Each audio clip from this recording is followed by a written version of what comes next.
All right, folks, welcome back to Columbus, Ohio, here at the MLG Arena. Let's hear it, crowd. I know you're out there.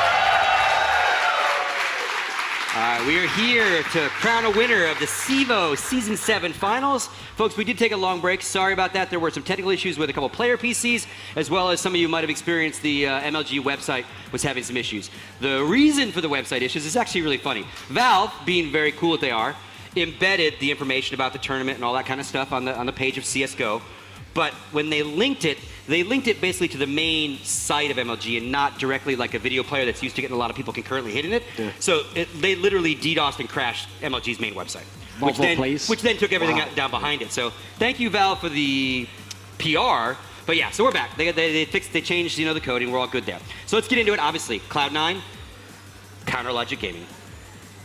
Number 1 North American team, no doubt. Number 5 team in the world in Cloud9 in your recent rankings. Yep. Obviously, CLG not ranked, but to you guys, number 2 or number 3 in North America?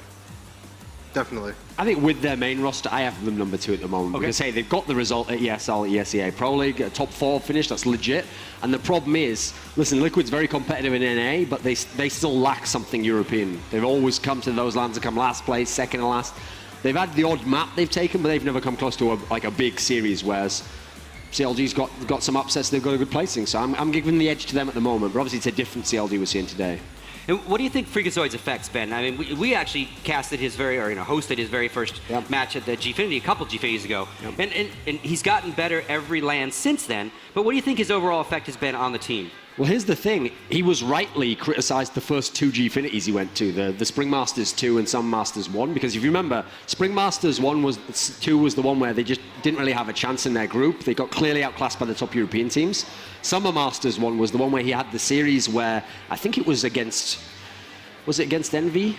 I think it might have been the Envy series. It was either that or the Virtus Pro one where he went -41 for the series, which is terrible. But what's funny is even within the seeds of the -41 there, you think, how can someone get a -41?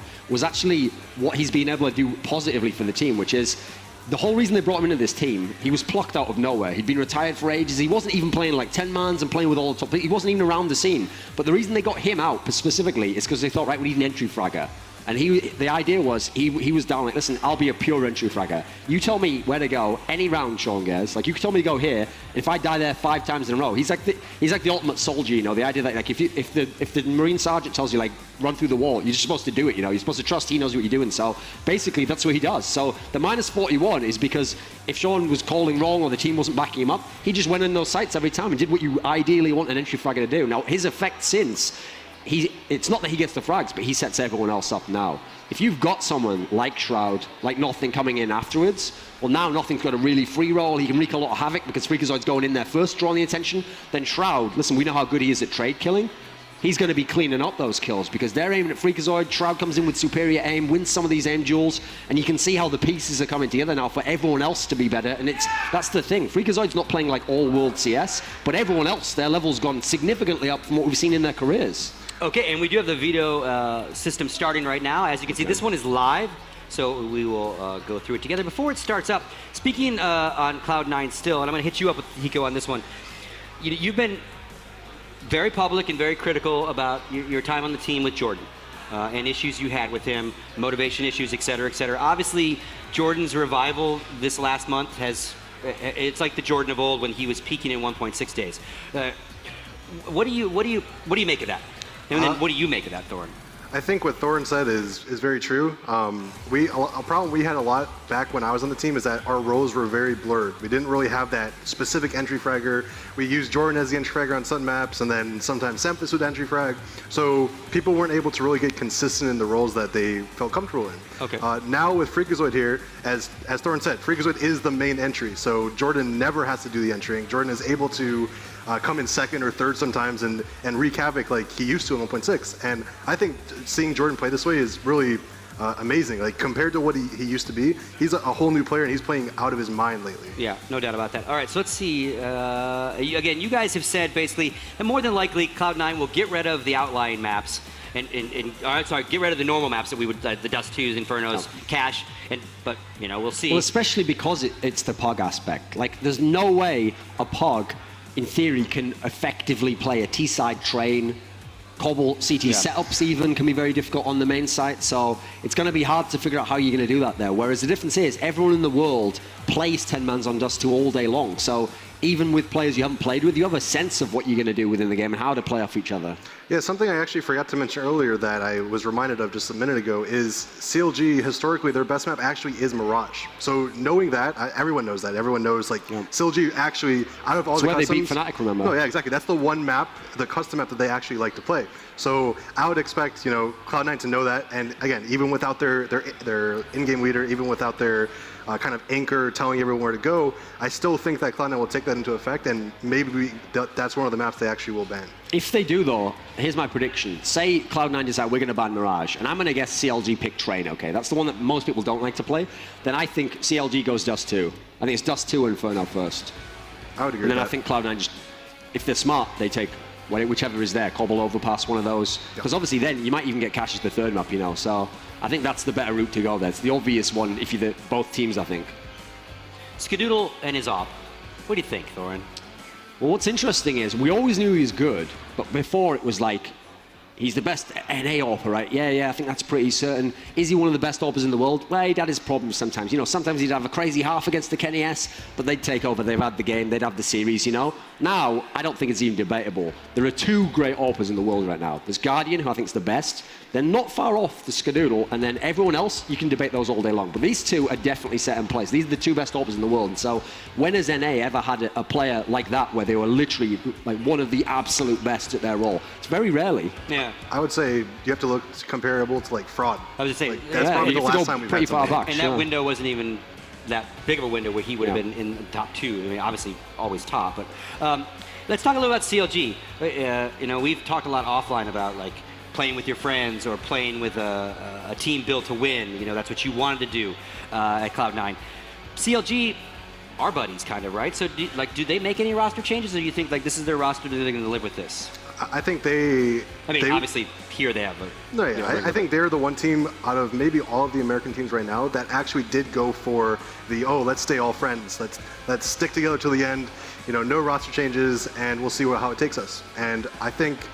I don't see them making a roster change. Like, even if they keep bombing out, like, these guys are so close out of game that I can't see them making a roster change. That's the thing, because they have this extended history. Like, what a lot of people might not know is if you've only known them when they were CLG, you might be thinking, well, they've already done that, right? They made a roster, they brought Peter, they brought in JDM. No, JDM was the player before Peter who was in this team, and they made it as a 5-man unit out of, like, into invite together, then they went to their first LAN together with some of those players. So these guys have always been stuck together. Yeah, and okay, so we have the first ones here. Interestingly, CLG choose to ban Inferno. I mean, I'm thinking again, that's a big gamble there. Well, they're even going to pick Cobble. So okay, this is wow. We've actually got a Mirage pick from Cloud9. Remember, you were saying that's the strongest map for CLG. Probably they're actually going to ban that. That makes sense. The part that's weird is choosing Cobble. Yeah. Because actually, you have to realize Cloud9 recently, they were the ones who were able to beat Fnatic on Cobble. That's a map where you think to yourself, hey, they've got a good chance on that one. Yeah, it's very surprising. So what do you think in Cloud9 pick here? I should be Overpass, right? That's right. Yeah. Okay, they pick Cash, which is a strong map for them, but in theory, you'd think it's a map that CLG would want to play, and then Train is the decider. I think actually it's kind of beneficial for Cloud9 to have Train as the decider in your pocket there. You can probably still win both maps outright, but at least to have that in your back pocket. The problem with this, when I look at it, is I think this map pool massively favors Cloud9. They're better on every single map here. I would agree, but what could have happened, I think this is not too bad for CLG. I think CLG... Getting Cash is nice. Oh yeah, absolutely. And picking Cobble, they have to be at least somewhat confident on it. Yeah. So you expect them to have something on it. Maybe the logic for Cobble is like it can be a map where if you really do it well, you can lock down CT side. CT side does tend to be more individualistic. I mean, they do still have 4 players that are all played together. Maybe the logic there is if we just run up a big CT, we don't have to worry about the T-side. It's going to be hard to do T-side rounds there. You really have to know where you want to execute on, and if they get that first guy, well, they know you come on that side. It's really hard to execute there. So they've got to go huge on CT there, I think. But the problem is if they get to Train, I feel like Train has to be Cloud9. They've been so good. They've beaten Fnatic on it in overtime. They've beaten Envious on it at that Gfinity. I think it has to be their map. So I think it has to be a 2-0 if Cloud9 has a chance for me. Yeah, so you're talking about CLG, you mean? Oh, CLG, if they're going to win, it'll have to be a Cash and Cobble, just 2-0 straight out. If it goes to a third one, by that point, I think it has to be Cloud9 the whole way. I mean, thinking about the first map, Cobblestone, I think maybe the logic behind it is CLG was like, okay, well, maybe if we just keep rushing on Cobble, we won't have to fight Skidoo at all. Like, we'll be able to throw smokes, Molotovs, flashes, get in the site, get it planted, and just win the post round. That's probably the only thing I can think of is why they would actually favor Cobble against Cloud9. Anything with your teammate in that particular map? I know. I mean, does he like it? Absolutely. Like okay, so maybe that helps. Cobble is definitely one of my team's favorite maps. I know Josh or Sanks is really comfortable on it. So, okay. And so I think that might have been a big factor too. Obviously, they got to make him as comfortable as possible being this ringer guy. As you can see, here's the information, the score. It also tells you how they did during the regular season. Really interesting. Cobble never played by CLG. Yep. So it's coming out complete. But now, hey, that again also plays to the fact I said before. Sean Gares is famous for the anti-stratting, knowing what people are doing. It's impossible to know what they're going to do. They don't play the map. Exactly. So if you want to just purely pug it in a way, that sets you up for it. It's going to be very hard, though. This is going to be a very hard series for CLG. I mean, it's especially, again, I think Skadoodle is the factor that Cloud9 just puts them over the top comparable to CLG. If CLG is able to neutralize him, they might have a chance, but then they also have Shroud, they also have nothing. That's the problem, it's matching the star power as well. Yeah. Forget even the style. Like for CLG, for me, it has to be like Tarek and JDM have to go crazy in this series if they're going to have a chance to win, because you know Skadoodle's going to be there with the 20 kills. He's so consistent. Shroud, he can have monster games. Listen, a map like Cobblestone is right up his alley. All those chances to retake sites, to be in a position where you're fighting his teammate and he's shooting you from an off angle. It's going to be, if you want to match their two superstar players, I think those are the two players that are the obvious candidates. You've got the other AWPer, JDM, and then obviously Tarek himself is already one of the best NA players. He's a very skilled player. Absolutely. I'm trying to think of maybe they had time to go over stuff last night, and if you actually think about the veto, maybe they actually planned for this. Well, this is the thing. They're the only team who could have planned like that. Because they themselves know, well, we're going to play Cloud9 first, and they're already thinking, well, what do we want to play? What would you do this, etc. So they can plan in that sense, but like I said, because there's no demos, it's impossible for Cloud9, beyond bugging their room or something, to have any clue what they're going to do. So at least you're starting the series off, and luckily they got the first pick as well, so they're getting to start the series off kind of on their terms. Like, we'll start on this map you didn't expect, let's see where it goes from there. And in general, you do think Cloud9 is more of a preparation team. With that said, there's a class level between these two teams right now, so it still should be Cloud9 winning this series. It probably should be comfortable when you consider the circumstances. Best of 3, proper veto system where you get the ban first. You're playing against a team that doesn't have their in-game leader. Add it all together, and it should be a convincing win for the team that's been making all these finals. You know, and Sean is, very well known nowadays for doing a lot of research, doing a lot of anti-stratting, doing a lot of homework. And again, like you guys said, he really can't get too much of a feel of how this 5 is going to play today. So it could be very puggy, I think. Well, that's the thing. That actually ties into the aspect of the Freakazoid effect, because Freakazoid also has made us realize what a genius Sean Gares is. We always used to know, but the only reason we knew how good he was before is because his team would go out so early, we'd see him on the analyst desk so much. He'd be right here instead of Hiko, Yeah, I mean, you joke, but that's No, accurate. I'm not joking. I'm saying really, that's why we knew his mind was really good. We heard all, but you'd think to yourself, okay, it's the same with Adren actually when you watch his videos. You think to yourself, this guy knows so much, he's so eloquent, why can't he do it in game? Well, part of the reason why is, like he was saying before, they didn't even have a dedicated entry fragger. The person who was doing the entry fragging secretly wanted to be the lurker. Then you have players who maybe aren't even playing up to form. You have all these it was like systemic problem throughout the whole team. So once you've got the roles in place, now as the in-game leader, that's your dream. Now it's on you. Like, okay, here, I know that this guy's going to do this for me, and then I've got this guy following up. I've got people in the roles they're supposed to be in. Now, if you have effective strats, they're going to be effective. They're going to have an impact on the game. Whereas I know in the past, it used to frustrate Sean actually when he was the in-game leader. Like, sometimes he felt like he was reading the game well. He was calling the right things. But listen, this guy wasn't listening when I was saying the strat at the beginning, or this other guy didn't know how to throw that smoke, or the other guy wasn't communicating properly. Like, all the little things were going wrong. That, like, as the in-game leader, it's actually not your fault. You can't be held responsible when people don't do what you say. Yeah, because you could have the exact perfect read, tell you exactly what to do, but if 4 of the guys screw something up and the strat doesn't go off as practiced, Sean gets the grief for it. But it's not Sean's fault, right? And this might sound strange, but when Cloud9 was at their best, so think of ESL1 Cologne, August last year.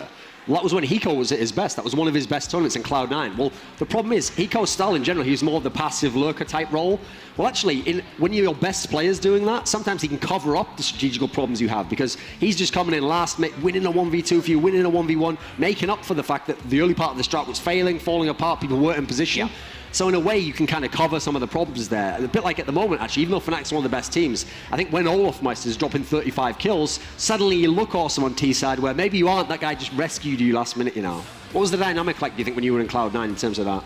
I mean, as you said, like we had a very big problem with roles. Like for a long time, we were using Jordan as an entry fragger. We were usually like he was fine doing it. It seemed like he wanted to do it, and then every few months he'd be like, "Well, I don't really want entry fragger. I think I want to lurk." But then we wouldn't really have we'd have 2 lurkers and then shrouds as well as passive. Yeah. So then we would have to have Semphis go first, and then people wouldn't be on the same page, and Sean would be calling something, and then he'd get overcalled. So like there definitely was back then, as I said, there a major problem with roles. And as we pointed out, like I think Freakazoid really fixes all that.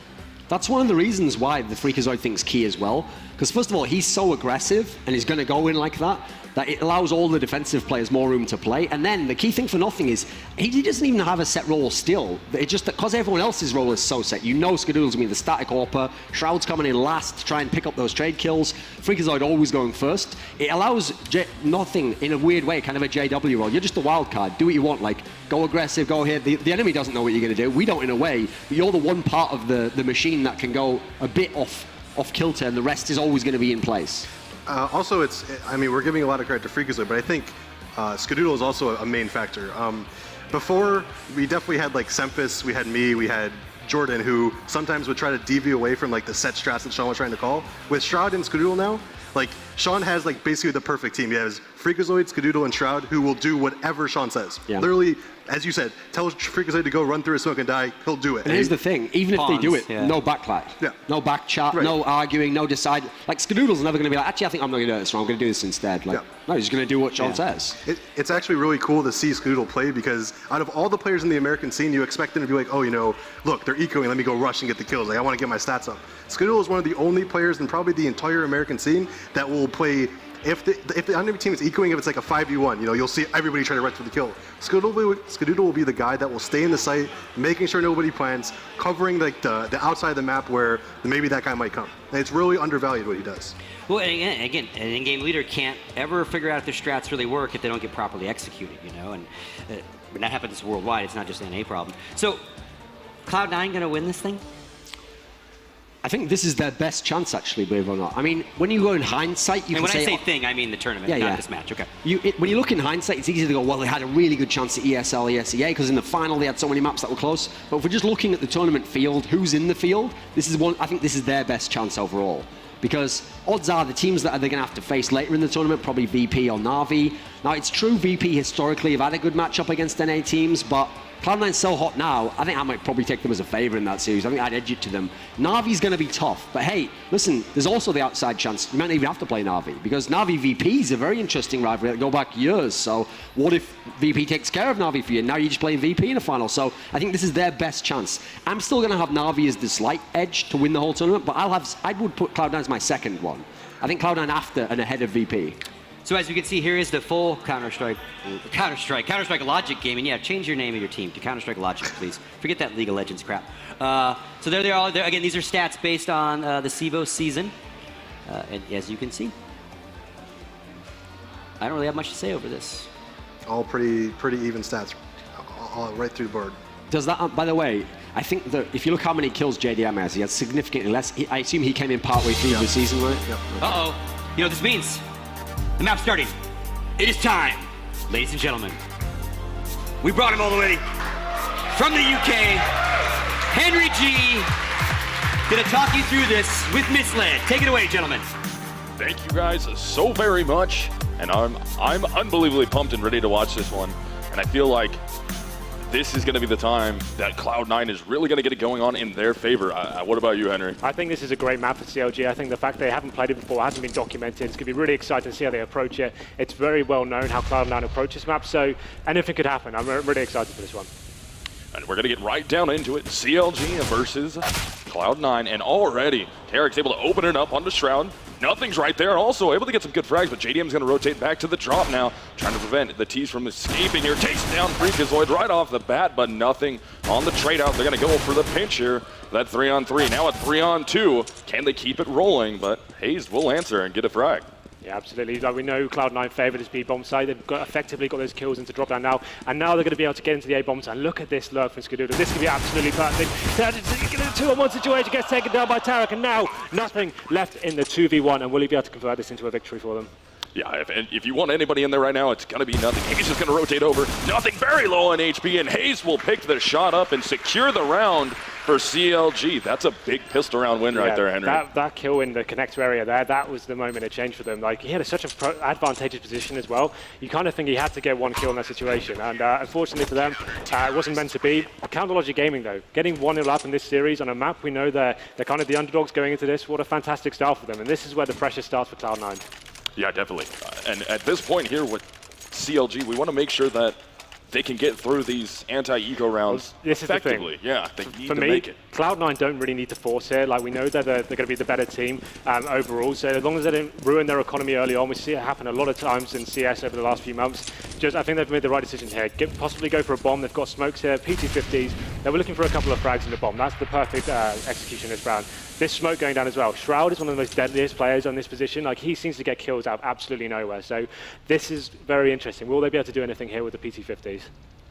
Sank's right there in the drop room, waiting for anyone to get a little too aggressive on top of him, but doesn't look like anyone's going in that direction. But it's all going to be up to Cloud9 to find out what they're going to be able to put together in this eco round with just those pistols. They're going to throw out the flashbang. Sanks is right there, pulls out the MP, able to get the initial shot, but nothing will trade him out. JDM's going to rotate back, same position again, picks up the same frag on the Freakazoid as pistol, and then goes down to nothing. So another situation, just nothing left, and Cutler ends up taking him down. So CLG holds on in the first anti-eco. Yeah, not a bad round for them whatsoever. They lost a couple of frags, but the bomb didn't go down. You can see the economy in Cloud9 round. They could afford to do a force buy here. You could get the Galils and the AKs out with those couple of kills they got, and yeah, it looks like they're going to do that as well. This is where it gets interesting. CLG know this is coming. They've gone the full rifle setups now. You can see the SMGs are gone, and this will be like a test for CLG. Will they be able to hold off this incoming storm from C9 right now? Yeah, we're really going to have to see what Cloud9's going to be able to put together. I mean, Sanks at this point is the big question mark. I know they talked about down the desk. I really want to see if he can start stepping it up once they get into the gun rounds and become a really big factor to help Counterlogic stay in. This is what I was talking about. You see when Shroud gets in that area now, this is the scariest one. I think CLG know what's going on as well, but when you've got a player like Shroud at that caliber, look at that kill, the entry kill, it gets it time and time again, and he opens up the round, and now the ball is in the court of Cloud9. They got that one-man advantage. They're going to be pushing their way through AOLs. Right now, Skadoodle will open it up onto Hayes. Still on the rotate, though. Cutler's going to be right there at slope. Going to be the close player. He might be able to catch Skadoodle here, and it looks like he should be able to. No, he has his back turned and ends up getting caught out as he was looking down into mid. Shroud also picks up a big frag, so it's all up to Sanks. And Shroud will take him down, and just like that, Cloud9 into a gun round will get themselves on the board. Yeah, if you want to look up textbook Counter-Strike, that's how you do it. Like, I think everyone knows what Shroud does there, but there's no way to counter him, it seems like. Everyone plays quite passively. He comes out that smoke and seems to find a frag every single time, and you saw the CTs rotate into that, but Cloud9 was so smart there. It was a great call from Sean. Get all the players coming outside Ali as soon as the rotation begins, and there's nothing you can do there whatsoever. We can see CLG here. This could be where the game starts going wrong for them. They're now on the pistol runs. They, luckily enough, haven't force bought. I like that. I wouldn't want to see them kind of ruin around on the map like Cobble. It's too long range to even consider that. But here we go. This should be an almost throwaway round unless Cloud9 do something astronomically wrong here. Yeah, CLG is going to be your ecoing team. They've already lost a player. Hayes is down. We got JDM, Sanks, Derek, and Cutler left alive, still trying to work. And we might be getting a CT frag. No, we will not. Freakazoid's able to take down Cutler, not allow him to pick up anything with that pistol. So 3 P250s still left on the board, trying to rotate their way over. 2 of them actually rotating today, and they might be bidding well here. Like, there's not really much Counterlogic Gaming could do here. You can see both men are going to be waiting here, but it's going to be a nice cleanup. Sanks managing to pick up one constellation frag here. But for me, this is where the game gets interesting. Like, Counterlogic Gaming needs to work out. Do we get the AWP out? We need to start doing something a little bit more to kind of catch people off. The money is still pretty bad here. They may have to be forced into a double eco. Like, the glass cannon is coming out on JDM. I think this is probably the right call. Skadoodle, actually, interesting enough, I haven't seen him pick the AWP up that many times on T-side. They normally favour the B-bomb side 5 AKs, working the frags. So I think that this is quite a good, interesting call for them. I think they know CLG know exactly what they do. So mixing it up, going for some picks, and this is a big round. We'll see a force from Counterlogic Gaming. Like, this is the big one. Hayes there with the Famous inside alley, and here we go. Shroud once again going into this upper area.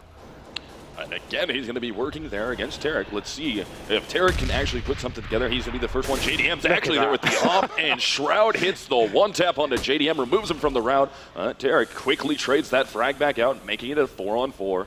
The thing about that is 1-for-1's perfect for Cloud9. As long as he gets one frag where he goes in there, it thins out the CTs, and he's done his job perfectly. Now the CTs have to be 2-on-2, and this favors the terrorists so well. They just need to buy their time again and work another frag. See Freakazoid now going for the same pick, and he'll probably get this one. That nade will get it. Oh, nothing does hit the shot. Sanks will go down to Sean Garris through the drop. We're going to have a 4-on-2 now. Cutler on the rotate over. Hazed is all the way very, very deep out in mid. Going to rotate his way back around, and Cutler's going to jump through the window. That's probably going to prevent Hayes from really going for this thing.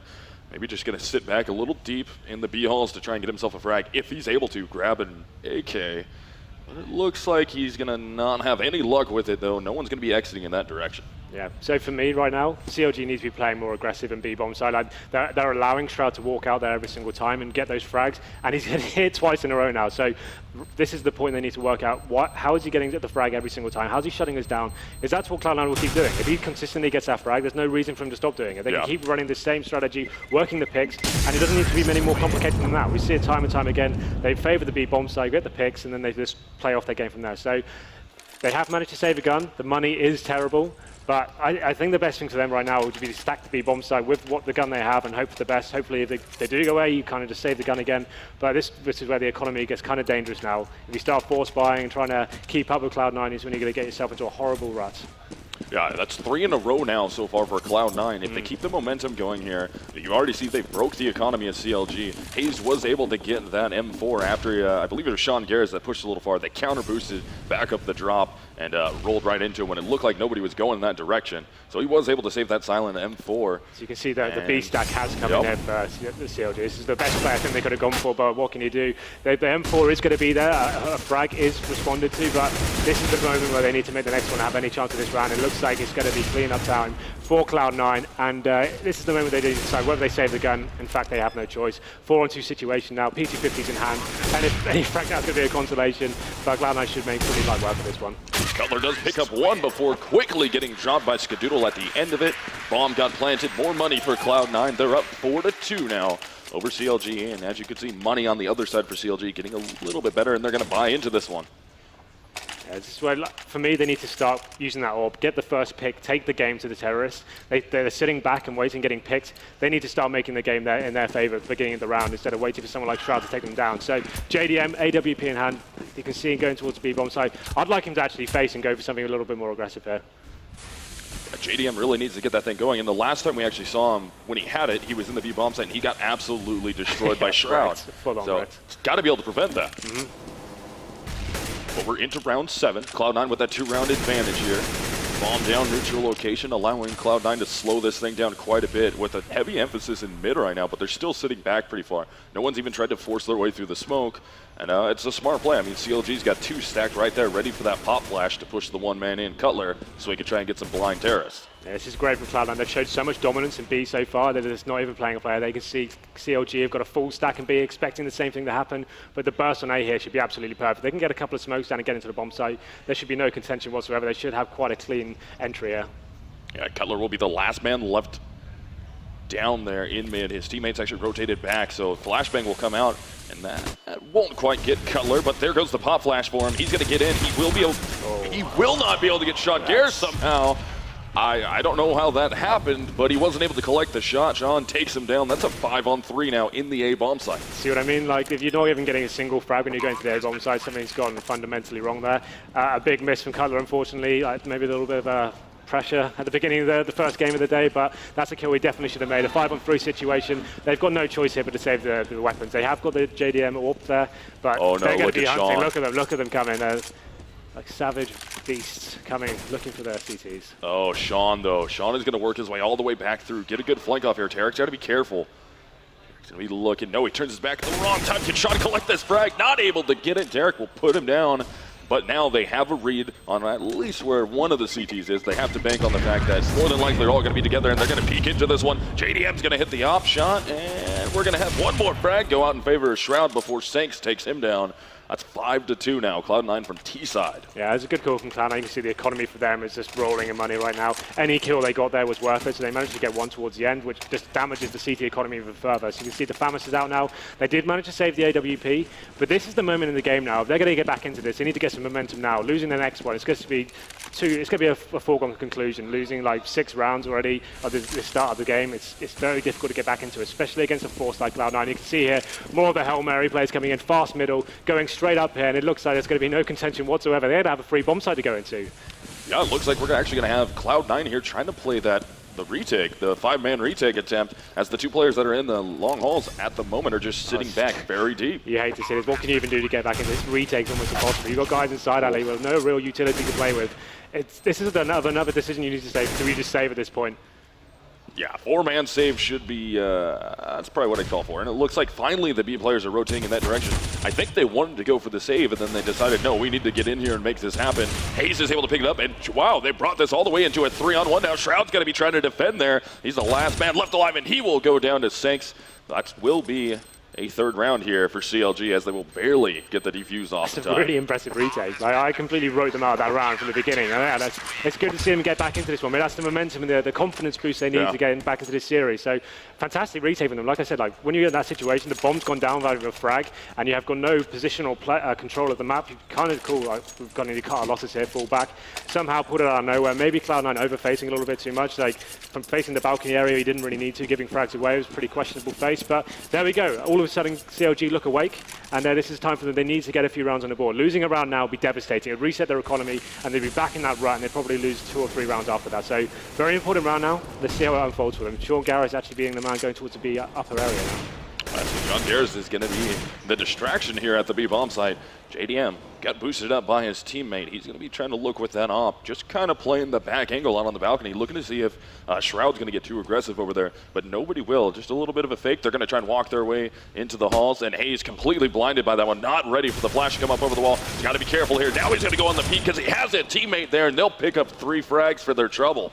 Yeah, I actually like that crossfire a lot. Like, it looked like they were on the back foot there. All of a sudden, the distraction came in. Good frags picked up, and now they should be able to close this one out. They don't want to lose any weapons here. Like we said, the economy is very weak at the moment. Skadoodle's going to be the last man left, the AWP. We know he's good, but I don't think he's good enough to pull this one off. Time is ticking away. He has got the bomb. If he can find a couple of frags, it'd be amazing. It looks like it's going to be a clear save here. Yeah, only 40 seconds left on the clock for Skadoodle to try and work with here. And yeah, he's just going to commit to the save, put himself in a safe position where it's going to be hard for him to die. Hold on to that op for next round, but CLG getting 2 in a row, going to boost their economy. That's not a hard reset on it, so they're not burned out at it, and they will be able to save 4 rifles through this. That's really going to help them get really going in the correct direction.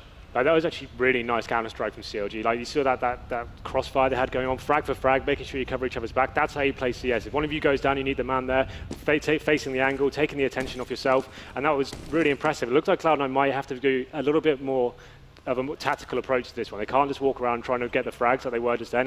There's no real strategy being employed there. They essentially just said, let's just out-aim them, let's just walk into an area. But they may have to try or dig a little deeper here into the old strategy book to see what they can do. Now we're going to be into round 10.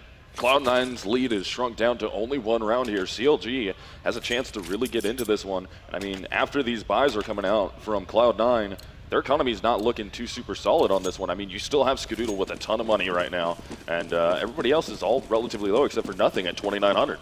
Yeah, I wouldn't be surprised if he went back to basics. You can see Skadoodle's actually got a very good spawn. He'll be going towards B, but my advice would be just get Shroud back out, getting the one-bangs on the upper bomb side there. That's when they're the most fierce. But here we go. The execution, fast B, and here he is. Here's the man, the Terminator of the B bomb side. Will he be able to find a headshot here? Yeah, JDM is going to be playing back at the coop right now with Tarek at the fountains. They're waiting. They got some good nade damage out onto Shroud there. Brings them all the way down to 27 HP. And that's going to make them think about this a little bit more. There goes Shroud. Same with Sean Gares, both out of the way. And Skadoodle also. So JDM using the op effectively now. Going to go for another one. I believe that's... No, Freakazoid didn't pick it up. It looked like he did for a second there. Oh, he actually gets legged right there. High in the chest, doesn't go down. Freakazoid finally falls to Tarek, and that's going to be CLG tying this thing back up. Yeah, it's fun. There's fun in the answer. After 5 in a row for Cloud9, they're starting to wake up, and CLG gets 3 of themselves. So 5-5, they win the rest of these rounds. That's actually a really solid half for them. Like, it's slightly favored towards the CT depending on the matchup, but right now they've got them on the ropes. Look, you can see the Galils are coming out. There's 2 Galils and AWP. Not much utility to speak of. Like, Cloud9 don't use that much utility on this map. They focus on the frags, but this is a really strong position for CLG now. They can keep this momentum going. You've got the dual AWP set up as well.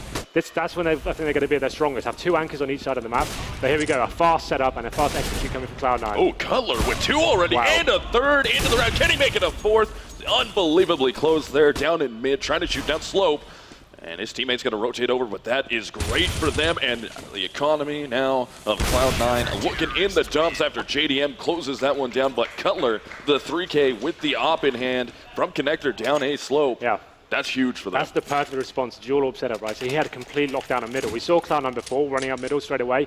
They got the bomb down with no real confrontation whatsoever. So they were banking on that happening again. Unfortunately for them, now the dual AWP setup, that's a really good reactive play. Like they know what Cloud9 are going to do and what kind of ideas they have. Countered it, got the AWP there, 3 kills, fantastic work from Cutler. He's woken up, he's hitting his shots, and now it's forcing him onto an eco. You can see it's going to be a full-on B rush here, does it look like? Oh, no, actually he's going to be going towards middle. But here we go, as long as CLGs play their game here and fall back, this should be quite a clean sweep for them. That's going to be against pistols here with Cloud9. We got nothing with a P250, Shroud with 1, same with Sean Garrett, Skadoodle with the CZ. Trying to work their way towards A. Initial pick did go in favor of Counter Logic Gaming, who does have that 1-round advantage, and they should make it 2 rounds in their favor as long as they can get out of this without dropping any players or just dropping the round outright. I think the positions they've got right now is fantastic, playing really deep. They've ascertained that the T's have got the pistols here, as long as they don't give them any room to breathe. So Cutler picking up yet another kill there. He's actually really woken up in the AWP, and now we've got 2 players there. Nothing could be the last man, looking for any frag he can find, but I don't think it's going to happen. There might be some chance here, but no, a clean sweep of CLG. And this is great, like they've actually bounced back. You don't really see this like a mixed team especially. As soon as you get in that sort of rut, you kind of think, oh, this is it, we're going to have to just call this one off, but they've actually answered back really well. And Cloud9, like I said before, they need to start doing something a bit more tactical and like maybe smoking off key choke points instead of just walking into areas and trying to battle them or just running up middle. It seems like that's not really working for them right now. And the big problem here that's going to happen for Cloud9 is CLG is winning these rounds pretty clean here. So as you can see, their economy was built up quite a bit. I mean, a lot of those guys up near 10K. So even if they do drop a round, it's not like, oh, sweat, we're good now. Yeah, they're good for the rest they're of the going to be on a save. No, they're going to have a ton of money working all the way through the rest of the game. So it's going to make it tough for Cloud9 to just steamroll right through these guys. And you can see there's actually a nice response from CLG as well. JDM knows what Shroud doing. He's playing behind that box. Interesting enough, he's got the AWP in that position. This is quite audacious from him. Will he be able to catch him off? That's a And great he makes pick. it work. Shroud being one of the most aggressive players there, takes him down, and the Cutler, this AWPs are too much for them. What is the response from Cloud9 here? They're just not getting any picks whatsoever. They rely so heavily on them on this map. Oh, and Hayes, look at his positioning, able to work his way up. Doesn't trade the frag out, though, and Freakazoid's going to go on the hunt here. He does hit that shot, and Skadoodle, how does Skadoodle have his back turned, but he's able to pull the op out and secure his life. And we're actually going to be 2-on-2 here. And a lovely disconnect as well. And a sweet disconnect. Yeah. The AWP shots were too much for the server. It goes Too down, much. Skadoodle. Blew it up. Yeah, Blew yeah. it up. That was actually really nice from him. He got 2 really big frags there. Oh, I think we may be back in. It looks like it. Hello. I believe so. Yep. Looks like we're back. A little bit of a stutter there, but we're back into this thing. So now we got Skadoodle low on HP. Nothing low on HP. Also, there goes Skadoodle. JDM's able to hit that shot. Can Sanks make one of his own? As nothing will be the last man standing. 12 HP. He will go down to Sanks. And that's going to be a 2K for JDM. And CLG holds on. That'll be 8-5 scoreline, but that one not quite as clean. They do get out with both ops, though. Yeah, that was purely Skadoodle finally showing up, getting a couple of flick shots there. That's what I was expecting this now. I was expecting Skadoodle just to be working every single angle, picking everyone off, and maybe an absolute nightmare. But it seems like the AWP setups from JDR and JDM Story and Colors has been too strong. And you can see that now they've got their confidence. They're going down to aggressive picks down middle instead of playing passively. He actually wants a piece of the action. He's going to go down there and bring the game to them. I think this is fantastic, mixing it up and being responsive. He's actually going to go look for the peak. Doesn't find anything, so wisely will back up. As they have that little bit of advantage here, that 3-round advantage going in their favor. They'd love to make this a 10-5 half, and I guess we're seeing the reason why CLG decided to pick this. I mean, yeah, well, the fact we've never seen him play it before, Yeah. I guess they had nothing to go on. Cloud9 are expecting an easy game, walking and getting the picks. Hasn't panned out like that, and this is really difficult for them. Right now, they don't really seem to have an answer for what's going on. the op coming out from Cutler is kind of surprising, but it's really working right now, and I like it a lot. I would have expected it to go someone else, honestly, if they're going to run a double up look, but Cutler's holding on to it right now and shooting effectively. The thing about that is if you're the in-game leader and you can call where the AWPs are going every single time and your vision can be brought by yourself, then I guess that's what he's going for. He knows where the picks need to be made, and it looks like they've done their homework in it. It's actually working really well for them.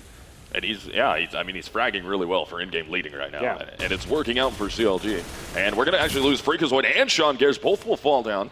Tarek's able to get both of those shots off, and he's going to look for another one as the rest of the T's drop their way into the B bomb site.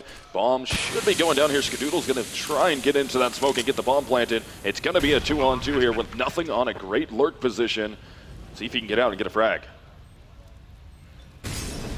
Still just going to be sitting there as Hayes is going to back up. His gun got spotted by Skadoodle. Didn't really have a chance to make a big play. And Cutler's now going to work through the smoke. He knows one is in the site with him. He doesn't quite know where nothing is. Yeah, he's going to bank on trying to get Skadoodle, but nothing's going to have him from behind. Takes him down outside the drop room.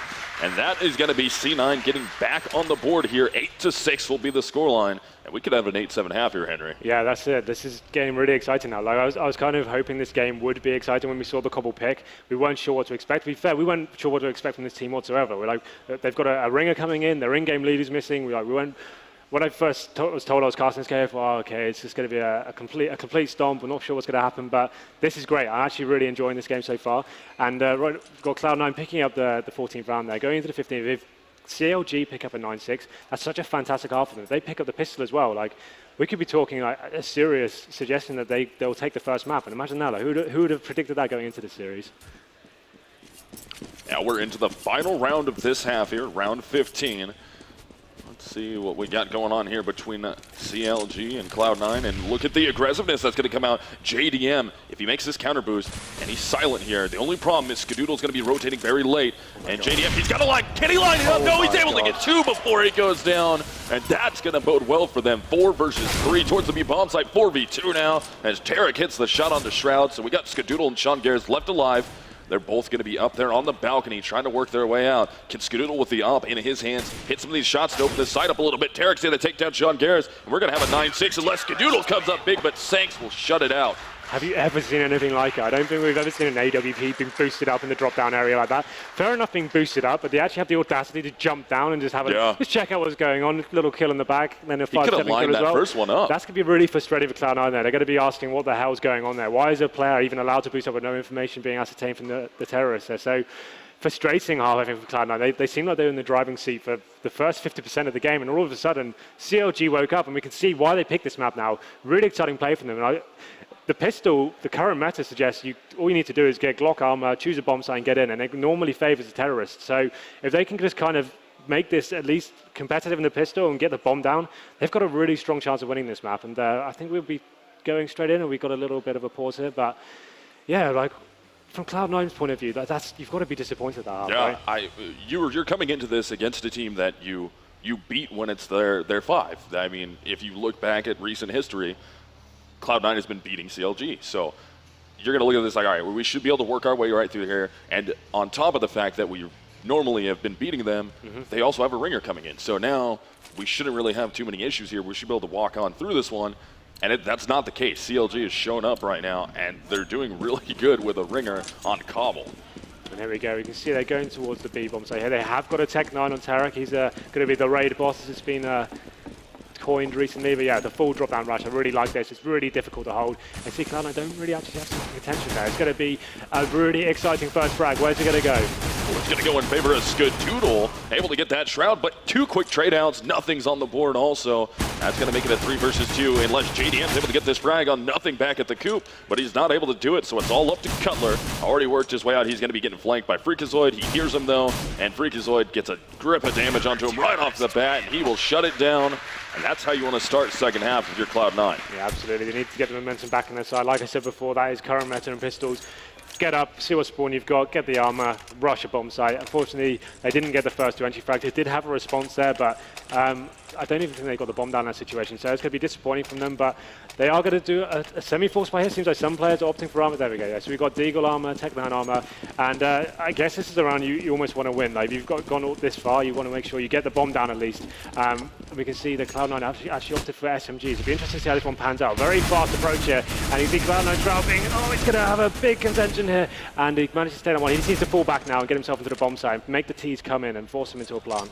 Yeah, you already got a Freakazoid on the rotate. Shroud's still there, trying to spam some bullets through the door. Will hit one on the Derek, take him down, hits another one on the Sinks. Only one man left alive, that's JDM, but he's getting pinched here. And he's able to step out and get a shot, but Skadoodle will remove him from the round. And Cloud9 is on the comeback here. If they can get this next anti-eco round, they've tied this game up at 9-9. Yeah, absolutely. That's a very good start for Cloud9 now. We know they've got a very strong CT side. Skadoodle especially is one of the most formidable players on Cobble. Like, he mixes it up almost every round. He can get the picks almost anywhere on the map. So this is great for Cloud9. Perfect start for them. You can see now the economy on the T's. They'll be doing a full eco here. PT50 is a couple of Glocks. It's not really much. It's almost a throwaway round, especially on a map like Cobble. Like, looks like they're going for middle fast, but what can you really do here? Like, any sort of kill will be amazing. And there it is. They actually managed to get one on Freakazoid. This is where it gets interesting. That's what Tarek's able to hit that shot. Sean Garris might have got caught out in the open for a little bit, but no, he's able to escape. Shroud's able to hit one with the Pro 90 aiming down mid. And that's going to make it a 3-on-4 here in favor of Cloud9, as C9 bit pretty hard on that A hit, and no one was actually, they materialized backwards, so nothing was going good there. So they had to back up, make sure they're watching B just in case it was a fake, because they never did see the bomb out in mid. Here we go now. They're going to be collecting together towards the side, are they? CT's playing this perfectly. All you need to do is play really deep on the bomb site, force them to come in and plant. Like, you don't want to keep giving them frags. Although the information is great, just make sure you make the T's run down the timer, get into the bomb site, and you can just drill them from the passive positions. All three alive from Counter Logic Gaming will be trying to work their way through the halls. Back towards the A bomb site, Sean Garris will be there defending. Same with Skadoodle. The other two players are going to be at the B bomb site, and they're going to call for the rotates now. Sean Garris is able to hit the first one. That's Cutler also going down. JDM, last man standing, 8 HP, got a Pro 90 in his hands. He's behind planks, and he's going to peek out and actually hit a shot, but the bomb's going to be down out in the open. They'll fully rotate on top of it, and Shroud will shut the round down. That's 9-9. Cloud9 has tied this thing back up with CLG. Yeah, really interesting for them. The fact they've got back to this in a 9-9, all of a sudden it looks, you have to favor Cloud9. We can see they're actually going to be keeping the P90 there, and we'll be seeing an AWP coming to Skadoodle. I think he's contemplating it. Yes, indeed, he picks it up, and why the hell not? Being the world's best door player, you definitely want to have that on your side, and he'll be going towards the B bomb site here. And this is where it gets really difficult for CLG. Trying to take him down. You see JDM has got the AWP as well, but you always have to favor Skadoodle in this situation. Actually, some really aggressive play for Freakazoid there. It's kind of interesting to see, especially for M4. I guess he has to get information, spots a couple of players now, and we see CLG going that upper bomb, so trying to work the same sort of frag that Shroud does. Man, that was very lucky that Hayes was able to get out of there without Skadoodle taking him down. And Skadoodle actually came out of the exchange much worse than Hayes did. Skadoodle's down to 67 HP. Hayes got out of there with 100. I mean, he wasn't even touched, and he was completely wide open for Skadoodle. Oh, Freakazoid, let's see this positioning. Able to get the first one and a secondary shot. What are you going to do? Yep, holding down A-Halls. That is big for Cloud9. Yeah, you saw CLG last time. They had two players getting that sort of result. Freakazoid just says, look, you know what, I'll just do that by myself. Two huge frags there, and he opens up the round, and as long as they don't do anything too silly here now, this should be a very easy round for Cloud9. You can see Hayes trying to work the same pick, trying to get this sort of Shroud play into play, but Skadoodle's just to be waiting for him. It should be a pretty simple frag for him. Takes him down, and this is where Skadoodle is so scary. He's not going to miss a shot in this situation, but there we go. He actually does. Oh, then he takes down JDM. Cutler, last one left, 1v4 right now. Even though he's got Freakazoid very weak and he's got Skadoodle very weak, steps out, Shroud Pro 90 still in his hands, will pick up the frag, and Cloud9 regains the lead here by 1 round. And at this point, Cloud9's looking very good, and CLG kind of faltering here from the T side. Yeah, it's very difficult, especially when you're missing your in-game leader, to kind of dissect these rounds, especially mid-game. If you're not finding any frags at the beginning of the map, you're just essentially walking around, seeing what you can find. And when you've got players like Freakazoid, someone who's so strong at holding angles by himself, and he's making those big frags, like, all of a sudden it's like, oh god, okay, what do we even do here? We haven't got the tactics to open it up. We're going to have to rely on individual aim. And right now, Freakazoid was showing why he's such a strong player in Europe, in America right now. And he's very aggressive in the A-halls almost every single round so far. And it's gonna be curious to see if CLG is picking up on this yet, and they're gonna start stacking in that direction. They're going for it now. They are able to finally take him down, and they lose Sean Garris also, but nothing is right there to collect frags from on top of slope. That's gonna help out a bunch as it turns it into a 3-on-2 after an eco round that looked promising for CLG initially. So going forward, it seems like CLG, I think they need to start doing things a bit faster. Instead of working the picks and going slowly together, I'd like them to experiment with the B rushes and see what they can do.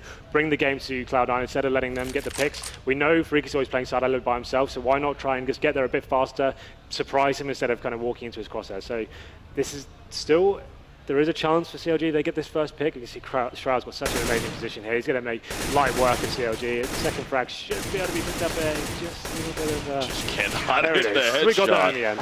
Finally getting there. And at what point, if you're CLG, do you start banking on the fact, all right, Freakazoid's going to be aggressive. He's going to be aggressive in the A-halls. Let's nade him out of this one. Let's get one of the guns down. Let's force them to split a bomb site, two at each bomb site, and then we just have free reign to try and get a 4 or a 5-on-2 at one of those sites. Yeah, I'd like to see him adopt a much faster pace here, get into the mid area quite quickly. We saw Cloud9 doing it, had some good success there. Run into middle, lock down the player there, even just ascertain how the CTs are approaching the map. If you can get middle, you get such great information as to where they're set up, and that's when you can start working out where's the best place to go. And like, here we go, Hayes being the entry man here, will he be able to find any success? Well, absolutely not. Skadoodle will lock him down straight away.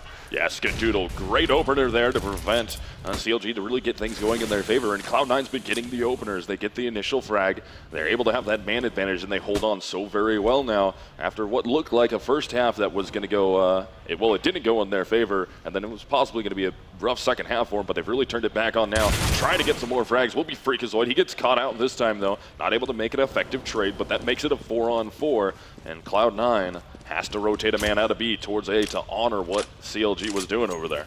This is the point where 4-on-4 situation on Cobble. The Ts do have the favor here. They've got the AWP, the CTs have to be thinly spread out, but it looks like CLG don't really know what their plan is right now. They're kind of hoping that something comes to them. It looks like they are going to opt towards the B bomb site, but this is going to be this execution will be very important. Whether they can actually smoke off Skadoodle properly and make sure he doesn't get the shots he's been getting so far, that's going to be incredibly influential. But you see here, Shroud, he's going to be locking down the drop-down area by himself. Now, time is ticking away.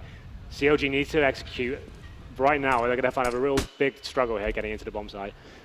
Yeah, they still have to get past the opposite Skadoodle, though. JDM's going to shoulder peek out. Is he quick enough to make it? Not able to do it, as Shroud is able to pick up 2 at the drop. Skadoodle will go on the cleanup through, remove Sanks from the round. And that's a 12-9 scoreline in favor of Cloud9, who's looking like they're going to run away with the rest of these rounds here. Yeah, CLG looking a little bit lost there, I'm afraid. They got the round in their advantage 4-on-4, but having nothing to fall back onto in terms of like proper executions, it seems like they're kind of struggling a bit, deciding where they finally end the round. Clock ticking away way too much for them, and now they're getting in the position of where the AWP wasn't working for them. You see JDM actually having really bad economy here. He's going to be getting the Galil in hand, but this is where Cloud9 are at their best. They get a full buy going on, players are hitting their shots, and it's hard to think of a different outcome than Cloud9 taking this one all the way away. Yeah, this is a complete turnaround for Cloud9 here, playing like the Cloud9 that we know. Yeah. And the way they should be playing here, especially with the form that we've seen them have over the last couple weekends in a row. Sure. And this might be the start that they need to really get things going for them to hopefully get themselves in those grand finals and hopefully try and get a win this time.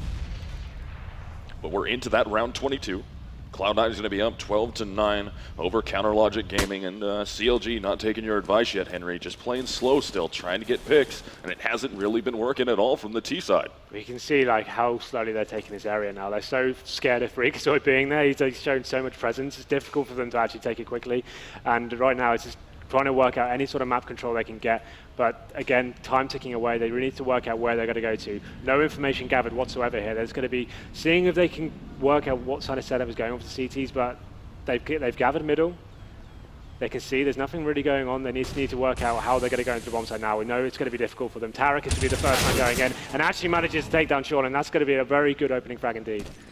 Hayes is going to go down to Freakazoid up, and that boost spot ends up dropping down on the slope. And still at the back of the bomb site will be Shroud, picks up 1. JDM almost had a good lineup there, and nothing is going to close it out. And that's going to leave Cutler by himself here, trying to work his way up through the connector. He's got a CT right behind him that he slipped right past. And that's actually Skadoodle right there. Now he notices, turns around, surprises himself, and will survive the round. He's going to get out. He grabs the op and will be able to save that thing. But that's Cloud9 with another round in their favor, 13-9 now. Again, the round's going way too slowly. Freakazoid's scared. He's rattled them in the alley area. It seems like they're trying to work every single corner and flash it all properly. But the fact is, when they actually get the control they need, there's only about 30 seconds left on the clock. They're forced to come out of any real utility being used. And now we can see the pause coming in for CLG. I think this is the perfect time to take it, right? So they know they're looking down the barrel of a loss here in the first map, but they need to work out how they're going to approach this. Cutler is going to be picking up the AWP now. So we see JDM has been picking it up throughout this T campaign. It hasn't really done anything with it. So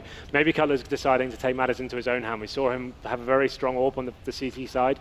Maybe he's got ideas of his own where he can get the picks here. But yeah, this one's getting a little bit out of control for he actually just drops it straight to Josh. There we go, forced buy here. If they don't win this round, this could be all she wrote for it. Yeah, you're putting a ton of money into this round. I mean, you got the op. You're going to drop it down. So they're going to try and work everything that they can here with this to really get Josh or JDM really going here. And that's he's not doing horrible, though. That's the thing. I mean, he's 16-16 right now, so he's dead even. But if you could really get him going, get him like, say, something like Shroud numbers, 23 and 15, that's really going to open it up for you. Get those initial picks and give you that one-man advantage right off the bat, especially trying to take it into a bomb site. The thing about pauses, right, like it's kind of obvious what CLG are doing. They're saying, oh, how can we get back into this? What can we possibly do? But Cloud9 also get this time, and they'll be ready for some sort of different approach. And if you're clever about this, you call an aggressive tactic. It's when the CT take the game to the Ts. They'll do something completely different. They'll surprise them and just shut down the strategy that CLG have ready for this. I wouldn't be surprised if you saw a really aggressive play from Cloud9.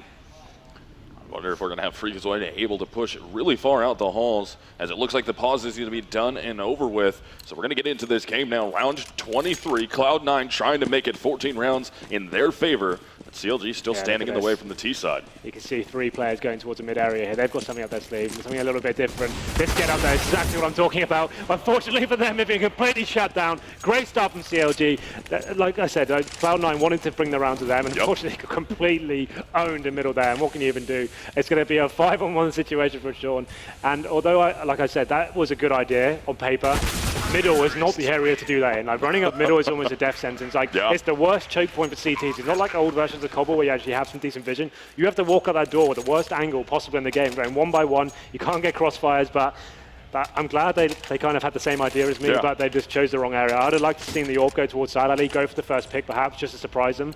But going through middle there, that was almost a suicide in my opinion. Yeah, and I don't think that was the strat that CLG had worked out in their heads. It just played out perfect. They're just going to rush mid. Let's go. Kill everyone. Yeah, perfect. If that was their idea, they worked really well. Yeah, that was an amazing call. They're going to push mid. We're going to bank on it.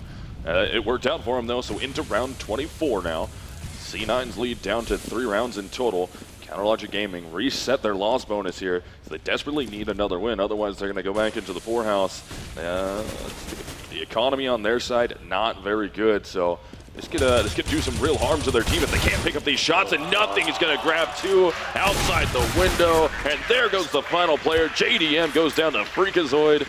And that's big if you're Cloud9, especially nothing getting those 2 right there at the window. That was huge. Yeah, all of a sudden they're back. And you see, look at that, cool as a cucumber. They're just ready. They're ready to take this one home. Money isn't too bad in the CLG camp. They will have enough to buy here. Looking down the barrel of the match points for Cloud9, they really do need to work out what their response is. I would say this is where you want to do the fast approach. Get into the B-bomb site as fast as you can. The picks aren't working for them. The only round they've seen to have won so far is when Cloud9 put it on a plate for them and serve it up with a nice middle push. But here we go. Hayes, yet again, being the man looking for the pick here. To be the first one out, and he actually has the bomb on his back, which might not be the greatest idea in the world. And they've already counter boosted here. Shroud's going to be in a great position, takes down Cutler to open up the round. And let's see if he drops back to safety here. Doesn't try and force the issue on JDM, and he will. Smart play there. Perfect play from him. When you get that first pick of CT, although it might be an amazing idea and great frag footage to go pushing forward, but getting one frag and falling back, that is perfect CS. You get information, you take down one of their key players, and then you don't give anything back. Get back and play very passively. Make the Ts work for it. That's exactly what he's done there. So all of a sudden now, CLG, they have to find a pick. JDM has got nothing to play with. He's just going to have to come out and face Skadoodle, and 9 times out of 10, he's going to win that battle, and now it's going to be easy picking to him. And there it is. Fantastic stuff from Skadoodle. Locks him down and takes him to match point. That is Skadoodle that we like to see right there. That's why people are saying that he's up in the argument there with players like Guardian. He's my favorite player. He used to be Guardian was my favorite. He was my source brother. Like, I always backed him, but right now I honestly think Skadoodle's like nipping at his heels there. I think in a couple of weeks' time he's going to be up there for #1 contention. And that's going to put Cloud9 now at map 1 on map point here. It's going to be a best-of-3 series between the two, and if they can take the first pick, CLG's pick away from them with a win here. Let's see, CLG's going to go very fast into the drop room. It doesn't work out. Hayes goes down. Bomb actually falls down in the drop room, and this might be all she wrote right here. It's only going to be JDM and Cutler left alive against all 5 members of Cloud9. And yeah, Freakazoid takes down JDM. Cutler falls, and that is going to do it for map number 1. Cloud9, it will take that home. So at this point with CLG, got to start worrying, all right, we're going to map number 2. We need to be ready for this. We need to think of something different. And it's going to be Cloud9's pick. And Cloud9 picked doozy for him. Yeah, cash coming up. Yeah. Like it's the Cloud9 home turf. Yeah. You got to have something special in the bag of you to take cash off them. But just talking about Cobble there, like I was actually really impressed with CLG's CD setup. They actually had some really good approaches there. They went 5 rounds down in a row. They couldn't seem to get into the game whatsoever. Their economy got crushed. But as soon as they got that double AWP setup out, that's when they started turning things around. It was actually a really good response. They've obviously done their homework, Cloud9. Yeah. They think they worked out what was going on, and they managed to get those picks. And this was much closer than I thought it would be. I think Cloud9 were probably a little bit surprised by that as well. Yeah, I mean, we talked about it at the beginning here. I fully expected Cloud9 to get in here and walk through this. I'm not saying Sanks is bad, but it's not your 5. You're missing the absolutely. nest. We know he's a great fragger. Yeah. Like he belongs to that Pico's team, so he's obviously got some credibility there. But when you're missing your in-game leader and it's being forced onto what I believe is Cutler, we know he's a great leader himself. But it's very difficult to get 5 players that are new to the lineup. Like they've been playing, from what I've heard, for 2 days or so. Yeah. So for them to play Cobble, I think was a great idea. There's no documentation on what they do on that map, so approaching that was why it was so difficult for Cloud9 going into that. They found it difficult to find their feet, actually losing the first half, but kept it cool. Their CT setup was very strong. I think Freakazoid getting that really early aggression and then with that inside alley, that was instrumental to them getting into it. He really rattled the terrorists and they had no response for it. I like it, and I mean, even though you lost that map, you're not coming away with victory. That has to be a confidence booster going forward because you're like, all right, we have a new 5th coming in right now. That's going to just play for us here. We still did pretty good there. We ended up winning first half. We took it away from Cloud9. Let's do it again on their map. Let's shock them a little bit here. And they could probably do it on this, but it's going to be a lot harder. Cloud9 hit the rhythm. They were hitting their shots. They were playing well as a team. But maybe they can stun them here. It's going to be up to CLG to try and make that happen. Well, that's enough from us. I think we're going to send it over to the guys at the analyst desk. Thank you very much for joining us, and we'll come here the second map shortly. Thank you very much, guys. And great to see Henry G, much like yourself, come all the way over to, we tend to go to your side of the world to do Counter-Strike, so nice to see some of you guys import and come our way. Again, Cloud9 obviously won it, but for a little while there, CLG was actually holding their own.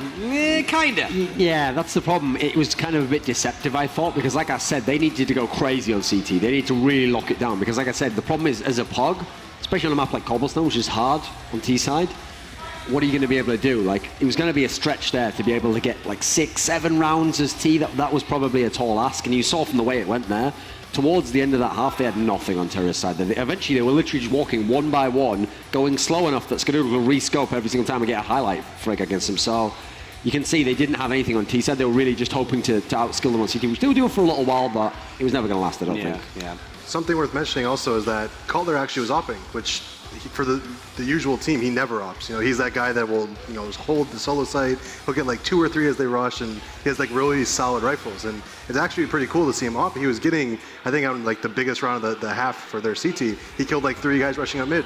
So really props to them, and I definitely didn't expect it to be that close. Now let's talk about that JDM boost, right? Because when we saw it happen, he got boosted up with an op in his hand. It's not a bad boost if you get a rifle or something else, but we were like, what the hell is he? You're like, well, what are you doing? What are you doing? What are you doing? And then obviously it absolutely turned around. He gets 2 kills, and they win that round. But that was weird. Yeah, I mean, again, we were talking about how JDM is he usually plays really passive, and he usually will hold the angles, and that's very uncharacteristic of him. He got boosted, he jumped down behind them, he got the first op kill and like ran really close to him to get the 5-7 kill in one shot. So, I mean, at stuff like that catches Cloud9 off guard, I think that's the kind of plays that CLG will need to make moving into the map 2 to actually catch them off guard. And I think they got that replay for us, I just heard in my ear, so we're going to actually see it. Yeah, here's the boost right here. Which is the crazy part, because obviously you'd think he would boost the other guy if he had the rifle. Yeah. This is also a scenario, like, look, everything has to go right. Like, actually, the only reason they let him behind is because they know their flanker's coming. So they assume, well, there can't be anyone behind us. So 1 second, if he goes 1 second after that, he gets killed by the flanker anyway without getting anything. And has given them a free AWP. Well, it looked like it was Sean who was behind him. I think Sean was like fumbling with his knife and his nades. So he's getting ready to throw something, and JDM just was able to get 2 kills before Sean was able to react. And Sean was the one who killed him. He just, again, I think he just had his knife out. He wasn't expecting it. And you have to realize, as soon as he gets the kills and he spots them all, he's seen everyone. Yeah. So he also is calling as he dies, well, they're all here as well. So there's no doubt anymore. They can't be A. So they already had the CT guys in the site. You just hold at that point. Gotcha. And I think we have a Shroud highlight coming up next. Skadoodle, isn't it? Oh, I think Skadoodle is the last highlight. We have 3? I think we have 3 because when I started talking about it, they called that 2. one. Okay. Yeah, they called that last one was last. I think this is Shroud when he was having a little P90 fun. I think. Don't quote me on that. It should be coming any minute. Yep. Here we go. I mean, he's versus pistols here, Yeah, but it's kind of he's using the range mixed, well. Yeah. Mixed pistol by there, but yeah. He has 17 HP, and he goes and plays past it, which is pretty smart. I think the big thing is he was able to get a kill through the wall. That was crazy. Yeah. And a second one, too, over near the planter. So there you have it. Who says the P90 is only used in matchmaking games? Come on now. The Pro 90. Well, Flusher would disagree anyway. Flusher loves that gun, mate. And then we actually have one more replay for you. It's Skadoodle going off, and it is actually our BenQ best play. So let's take a look at that. Fancy. Graphics. Yeah, this is an example of how you don't attack this exact position that Skadoodle plays every single time. Yeah. Like, he'd already done the same pick like 4 times. Every time he dies, because the other guy just presses mouse 1, he has to aim on him, get on him, stop, everything's wrong here. And at that range, that's the other thing, different ranges for AWPers. At the medium range, Skadoodle never misses. Never. That is where he's like he's money in the bank, that range.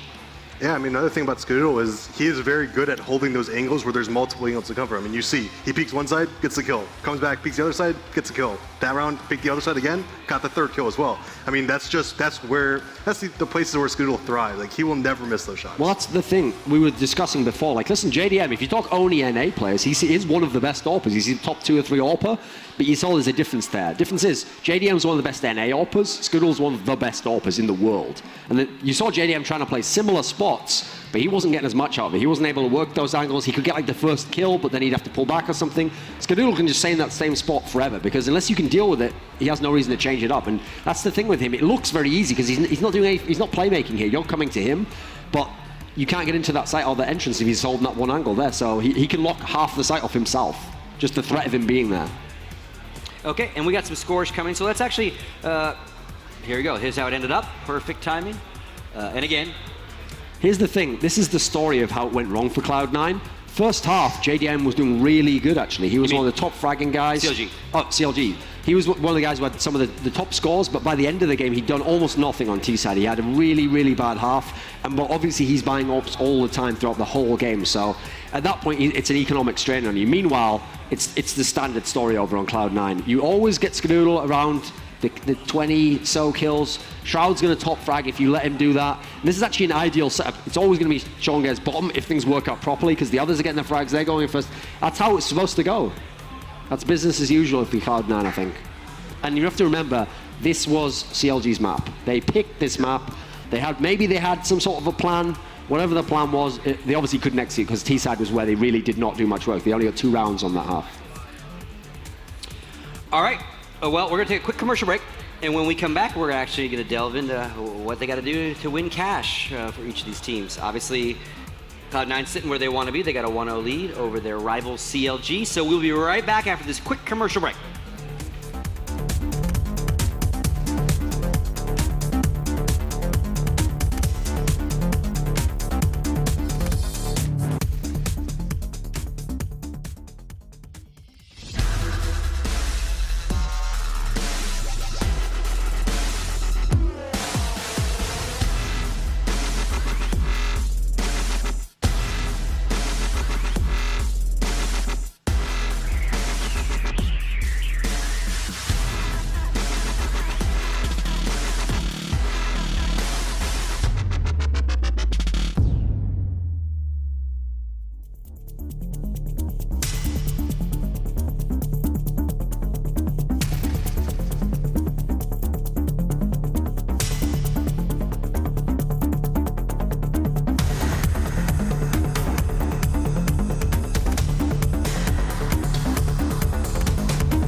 All right, it is time to see which North American team is going to move forward.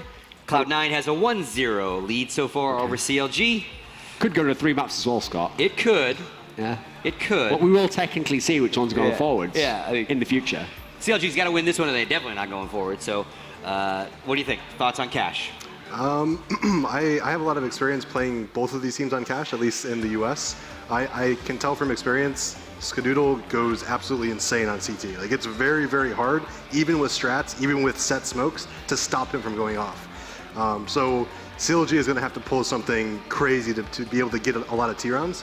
And even further than Skadoodle, they have just a lot of different layers in their CT sides to stop the A aggression. And that's usually how teams are able to win rounds. You know, a lot of American teams at least don't usually go back to hitting B lane, and especially a pug like this, I doubt they're going to want to go B. So I'm going to expect CLG on their T side to go a lot heavy towards middle, heavy towards A, and if things don't work out, like we're gonna see what we just saw on Cobblestone. Like, they're not going to know what to do. Okay. Yeah, the thing with this map is it's I think the most balanced map at the moment. You really can see 9, 6, 8, 7 halves on both halves, so the game's never over. Like, you've never got a big lead where the other team can't do it on the other side. So they say in business, Scott, that when you want to make money, what you should do is just have a fundamentally sound business plan, work on all those aspects, and it'll take care of itself. So essentially, if you want to win cash, just make sure all the rest of your game's working, just focus on that, and eventually it'll come. You're learning, Hiko, you're learning. Listen, when you can pull off that, you can execute that sort of high-level analogy while working it in your strategy, then maybe they'll pay you. I mean, we'll see. The day you load up CS and you actually win a round, we'll see. Oh, shots fired. I'll make as much without loading up CS. But imagine how much more you can make. Imagine you were actually playing. You were sitting there, stress getting to you. You might be imagining that soon. That's true. Okay. Truce. Truce. Let's get back to going in on CLG, shall we? So actually, the thing is on this map, the problem is, like I said, Cloud9 just won CLG's map pick. Now, this is Cloud9's best map. This is the map they've repeatedly beaten Envious, who are one of the best on this map. They're very good on this map. I think it's going to be extremely hard for CLG, especially because Cloud9's really good on T side of this map as well. And this is one of the maps that made them famous for how good their Molotov control is, because the way they control mid is they do the boosts, and then they try to check out where you are, then they use the mollies to flash out. You can never hide behind the sandbags there. A lot of teams might let you do that and just take the angel. You can't do that. They'll flash you out. If you're playing